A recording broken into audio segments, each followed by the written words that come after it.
Ladies and gentlemen, imagine someone pointing at the moon. A child, perhaps. Eyes wide with wonder. They raise their hand and stretch out a single finger, directing your gaze to that radiant, glowing orb in the sky. Now imagine, rather tragically, that you become fascinated by the finger. You study its shape, its movement, its intention. You analyze the finger's angles and joints, write books about its structure, form schools of thought around its pointing, all the while forgetting entirely to look at the moon. This, friends, is what so many of us do. With religion, with science, with philosophy, with art. We become enamored with the symbols, the words, the rituals, the theories, all of which are just fingers. They point to something, but they are not the thing itself. Words are peculiar. They're like maps. Very useful, wonderfully helpful. But a map is not the territory. You cannot drink the word water. You cannot be warmed by the word fire. And yet, in our desperation to find certainty, we cling to the map and lose the landscape.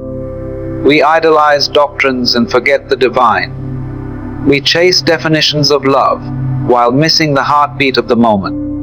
We debate the nature of consciousness and somehow miss being conscious. It's as if we're standing at the edge of the ocean, reading a sign that says, "Ocean," and arguing over what font it's written in, while never setting foot in the waves. The moon doesn't care if you call it Luna, Chandra, Year, or Selene. It simply is glowing, present, silent. Likewise, truth, real truth, is not something you can possess. It's not an idea you can grasp like a thing. It's an experience, a direct seeing, a deep knowing. It's the laughter that erupts before thought catches up. It's the awe that silences the mind before it finds something clever to say. And yet how afraid we are of silence. How quick we are to fill the space with noise, with commentary, with opinion. We are afraid that if we stop pointing, the moon might disappear. But here's the wonder: the moon was always there, long before anyone ever thought to raise a finger. So, let us not be so quick to confuse the guide with the destination. Let us remember that no belief, no doctrine, no theory, however beautiful, is the thing it describes. To realize this is not to fall into despair. On the contrary, it is liberation. Because once you stop clinging to the finger, once you let go of your grip on the symbols, the names, the forms, you just might find yourself standing still beneath a vast sky, bathed in moonlight, eyes open, heart quiet. And there it is. No need to explain it. No need to name it. Just look. When we talk about symbols, words, or teachings, we often assume they carry some intrinsic power, that by mastering the language of a thing, we somehow master the thing itself. But that assumption is deeply misleading. The moment we name something, describe it, or explain it, we are no longer dealing with the actual experience. We are dealing with a representation, a reflection, a pointer. And like a finger pointing at the moon, the value of that representation lies entirely in its ability to direct attention beyond itself. Yet we often become obsessed with the finger. We study it, worship it, argue about whether it's pointing at the right angle, and create entire systems of belief about it. We become so preoccupied with the symbol that we forget, or never even begin, to look at what it was pointing toward.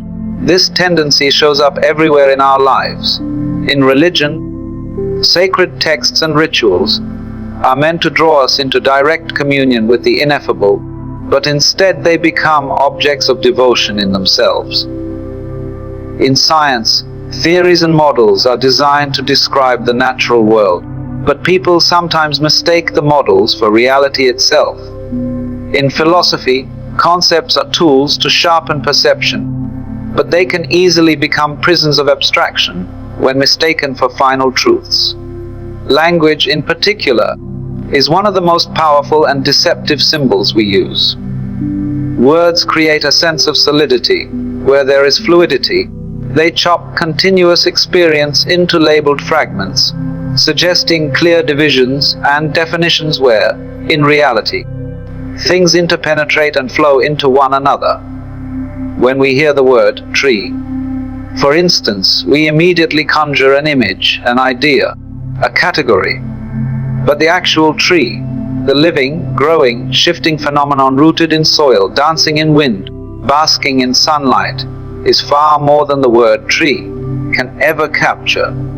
The word is convenient, functional, but it is not the thing. And forgetting this distinction is where we fall into illusion. The same goes for self-concepts. We define ourselves with names, roles, titles, teacher, student, artist, parent. We say, I am this, or I am not that. And in doing so, we begin to believe that the words we've used to describe ourselves actually are ourselves. But what is you really in direct experience? Is it something you can name, or is it a flickering process of sensations, memories, desires, and awareness unfolding moment by moment? The symbol I becomes a placeholder for something vastly more mysterious and dynamic. Yet, because it's so easy to use, we start to believe that I is something fixed and solid. This confusion between the symbol and the reality leads to endless conflict. People argue not about reality, but about their descriptions of it. They fight over names, ideologies, doctrines, never realizing that what they're defending is just a conceptual overlay. The finger is mistaken for the moon, and entire lifetimes are spent polishing that finger, elevating it, dying for it, without ever once looking up at what it was meant to reveal. Even spiritual practices fall into this trap. A mantra, a meditation technique, a posture, a sacred phrase. All are meant to still the mind and open awareness, but instead, they can become rigid habits, performed without presence, without inquiry. We cling to them like lifeboats, terrified to drift into the unknown, forgetting that they were only meant to carry us to the shore, not to become the shore itself. Symbols have utility. They are not to be discarded entirely, but they are servants, not masters. They are tools, not truths. And until we see that clearly, we remain in a world of reflections, never touching the living light. A map is a powerful tool. It allows us to navigate unfamiliar territory, to form an abstract understanding of a landscape we may never have seen. But no one would confuse a map with the actual terrain. A map does not rustle like leaves in the wind. It does not smell of pine, or feel the uneven crunch of gravel beneath your feet. It cannot be soaked by rain or warmed by sunlight. It is flat, simplified, symbolic. It contains helpful information, yes, but it lacks the texture, the nuance, the vivid immediacy of reality itself. And yet, in our day-to-day lives, we often behave as though the conceptual map we hold in our minds is the world. This confusion is especially prevalent when it comes to understanding ourselves and others. We build mental maps of people, assigning them identities, labels, and roles. He is ambitious. She is selfish. They are spiritual. These labels might point to patterns we've observed, but they are still abstractions. They are still maps. They can never fully capture the shifting, mysterious, deeply alive reality of a human being. People are not static. They are not their RA-summaes, or their Instagram profiles, or even their own self-descriptions.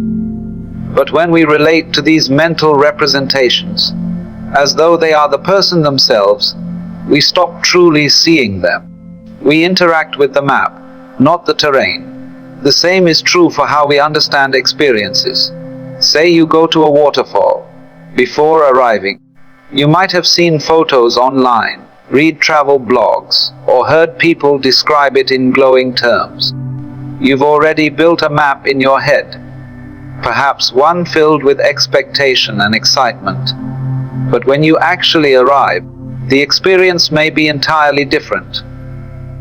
The water might be roaring louder than you imagined. The spray may hit your skin with surprising force. The light might catch the droplets in a way that no photo could have captured. And in that moment, the map vanishes, and you are simply there, with no filter between you and the immediate present. However, we often don't let go of our maps so easily. We cling to them, sometimes even when they conflict with what's right in front of us. A person labeled enemy might show kindness, and we reject it. A belief we've long held may no longer fit our lived experience, and we rationalize away the discrepancy.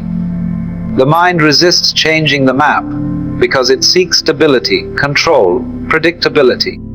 But life is not static. It's not a fixed territory waiting to be charted once and for all. It's a dynamic, unfolding process, and maps must be continuously redrawn if they're to be of any real use. This tendency also shows up in our spiritual or intellectual pursuits.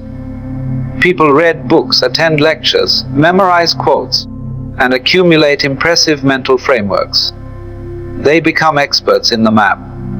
But when asked about their direct, unmediated experience, they often come up empty. It's as if they've memorized the menu without ever tasting the food. The menu is helpful. It tells you what's available, what combinations might satisfy your hunger, but it will never nourish you. Only the meal itself can do that. Direct experience is always immediate, raw, and unspeakable.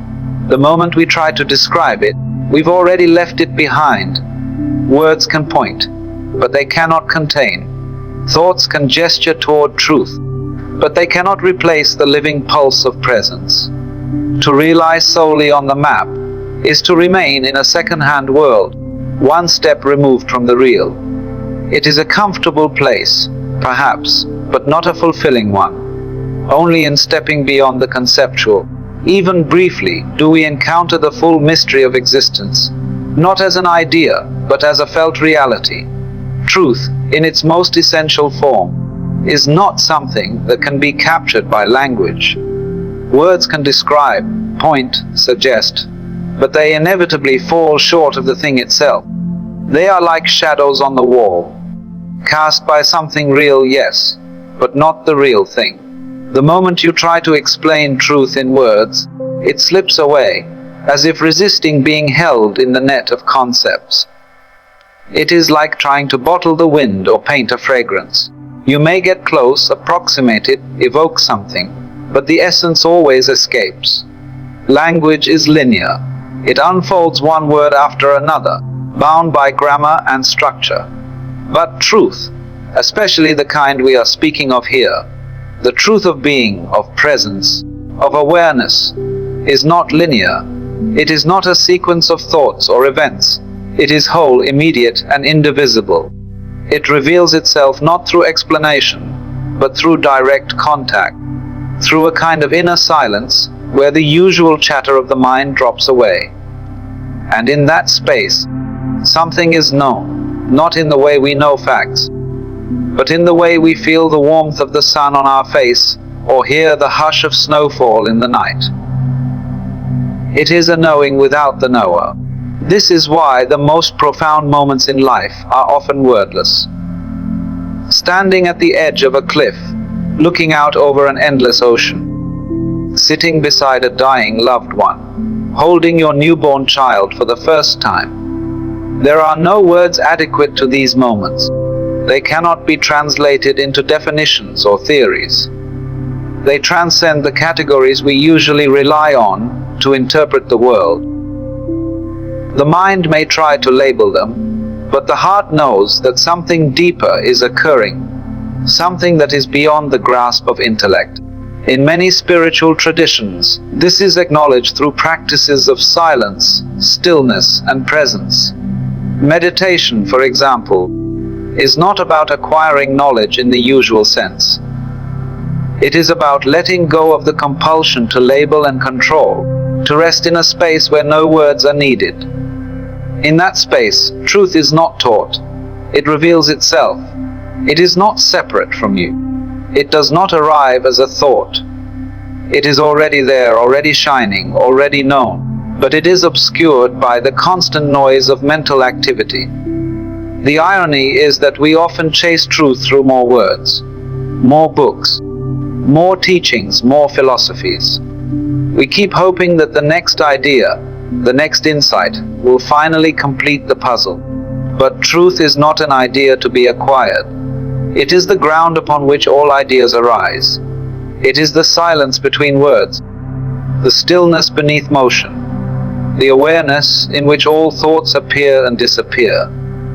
And the moment we relax our grip on language, the moment we stop trying to define and possess, something begins to open. Even in conversation, there are moments when truth arrives not in what is said, but in what is left unsaid. A pause, a shared glance, a gentle silence. These are the places where real connection and understanding dwell. Not in the exchange of data, but in the resonance of being. The most honest experiences often come not from speech, but from presence. The presence that listens without judging, that sees without naming, that receives without needing to explain.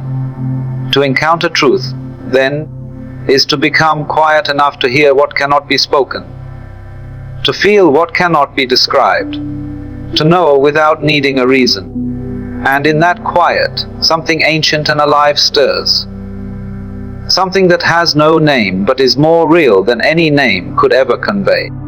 Human beings have a deep tendency to cling to form. We seek comfort in structure, in systems, in things we can see and touch and label. It gives us the illusion of certainty, of control.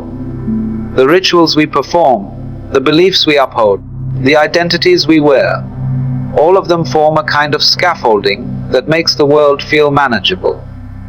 And yet, if we look closely, we begin to see that this very clinging to form often becomes the very thing that prevents us from truly understanding what the form was meant to reveal.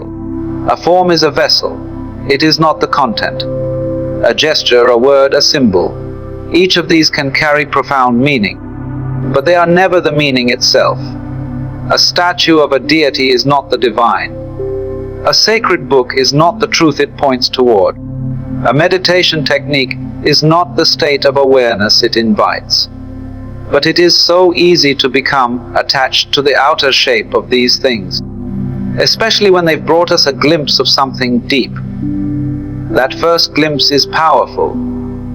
It awakens us, opens something within, and then we begin to associate the outer practice with the inner transformation.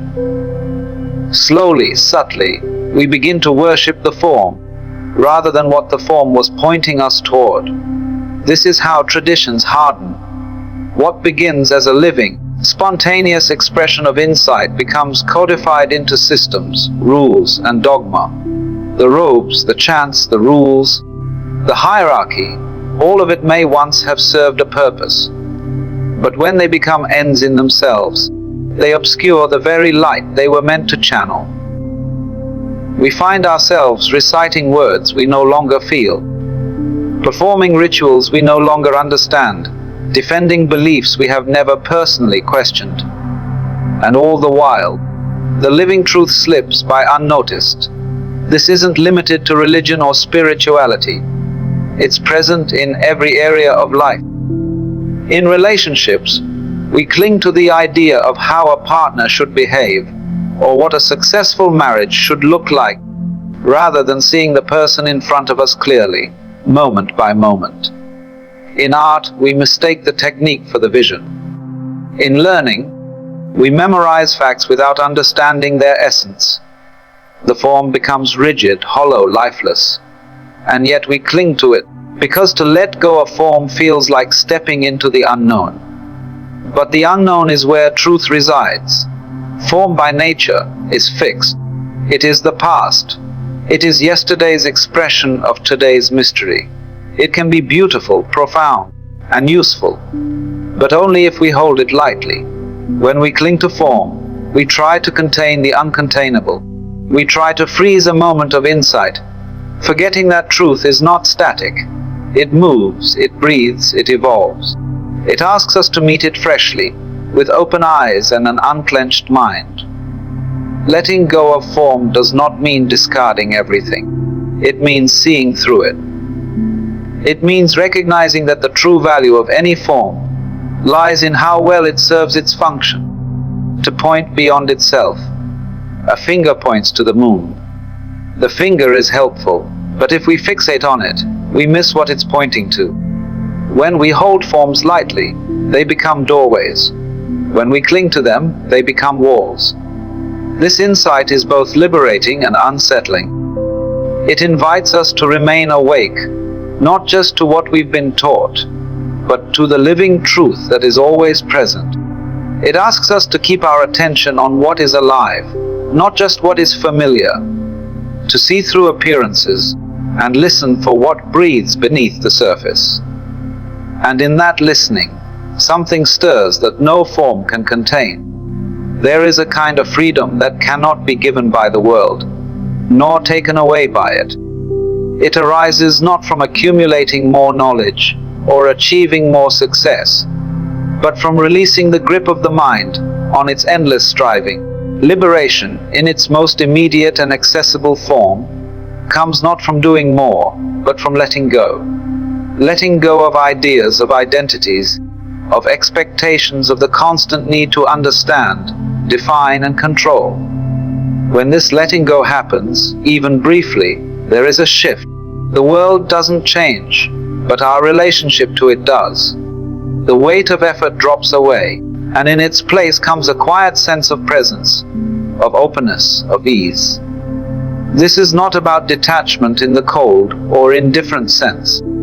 It's about releasing the tension we carry, the mental tightness that comes from trying to make reality conform to our ideas about it. We are conditioned to believe that fulfillment comes from grasping, from holding on, from securing something solid, whether it be a belief, a role, a relationship, or a goal. But the paradox is that the more tightly we cling, the more elusive peace becomes. Like water, truth and beauty cannot be held. They are experienced when we stop trying to grasp them. Letting go is not a passive resignation. It is a dynamic surrender.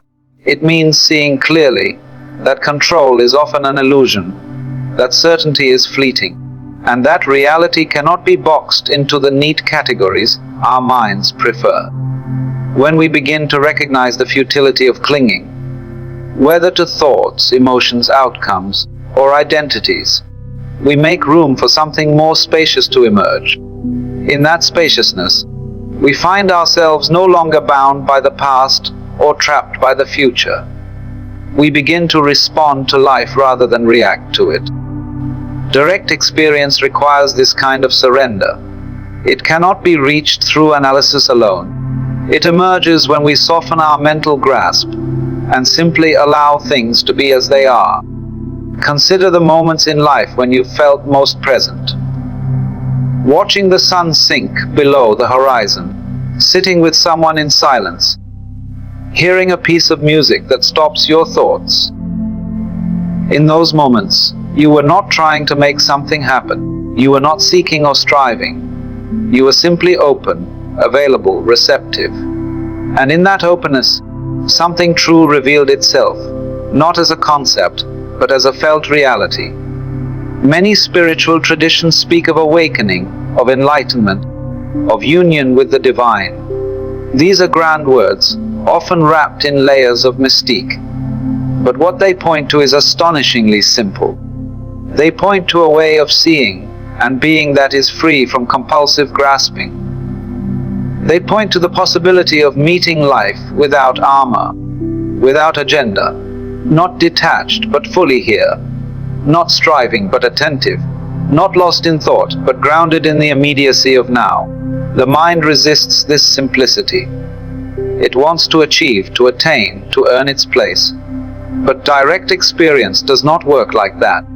It is not a reward for effort. It is a recognition that what we are seeking is already present.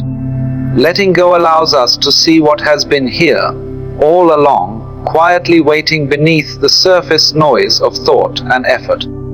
It is the stillness beneath the turbulence, the silence behind the words, the awareness in which everything appears. This freedom, this clarity, this peace, it cannot be found by holding on. It comes when we stop reaching and start seeing, when we stop chasing and start listening. And in that space of non-resistance, life becomes vivid, immediate, and deeply real. Not because we've figured it out, but because we finally stopped trying to.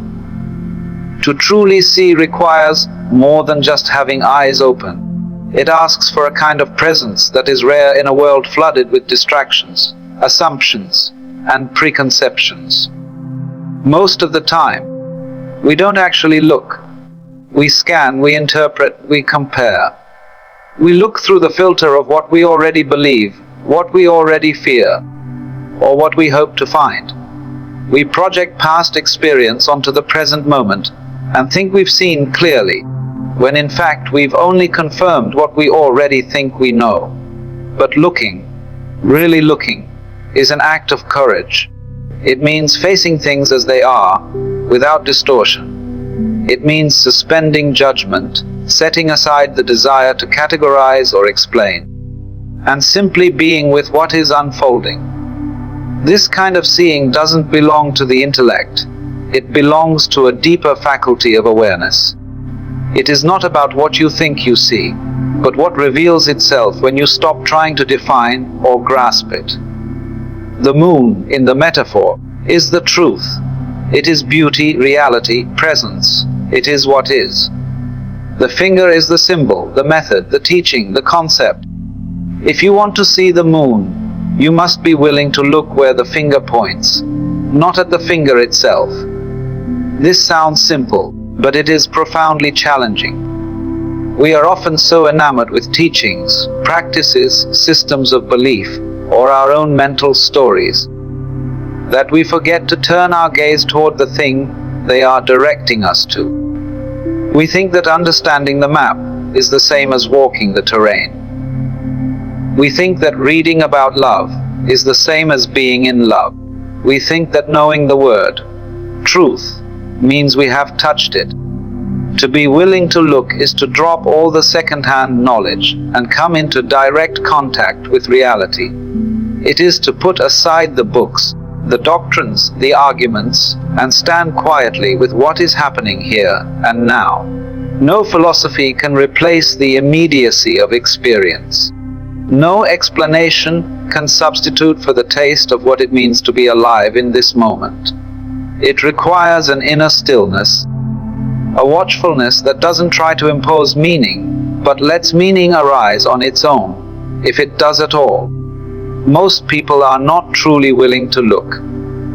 They are willing to think about looking. They are willing to read about it, talk about it, perhaps even debate it. But to look without a mental agenda, without expectation, without clinging to a framework, that is rare. Because when you really look, something in you changes. The structures you've built around yourself begin to soften. The certainty you held starts to dissolve.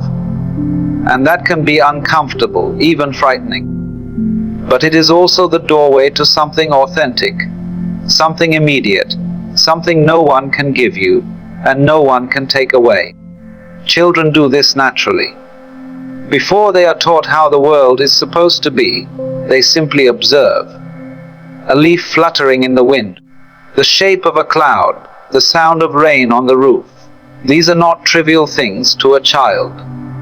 They are vivid, alive, full of mystery.